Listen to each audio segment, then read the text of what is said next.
अरे वाह त्रिशा जी वाह, आपने तो अपनी जिंदगी को एक मोटिवेशनल जिंदगी भी बना दिया। आपने अपनी जिंदगी को इस तरह से जिया कि आगे के लोगों को बहुत ज्यादा उससे मोटिवेशनल मिला है। आपसे सीख के बहुत लोग अपनी जिंदगी को बचा लेंगे और बहुत लोग अपनी जिंदगी को संवार लेंगे। और दोस्त मैं आप लोगों से यही कहना चाहूंगा कि जिस तरह से आज त्रिशाकर मधु जी संभली हैं उसी तरह से आप भी संभल सकते हो और आप भी अपनी जिंदगी को एक अच्छी दिशा दे सकते हो। अगर नहीं दे सकते तो समझ लो आप जिंदगी में कभी सक्सेस नहीं हो सकते और आप कभी भी अपनी लाइफ में कुछ नहीं कर सकते।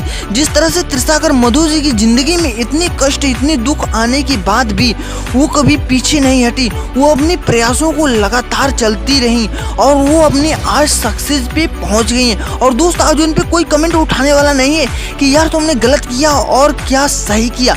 और दोस्त मैं तो बिल्कुल कमेंट नहीं करता कि कभी भी उन्होंने गलत किया, क्योंकि दोस्त गलतियां सब करते हैं और मैं भी करता हूं और उस पर पर्दा सब लोग डालते हैं, लेकिन बस उनके यहाँ से पर्दा उठ गया था और वो पर्दा पड़ चुका है। और दोस्त मैं आप लोगों से यही कहना चाहूंगा कि पर्दे को अच्छे से ढक के रखो ताकि मोटिवेशन मिल सके। और दोस्त अगर मेरी बात आपको अच्छी लगी तो सुनते रहो एनएस ज्ञान।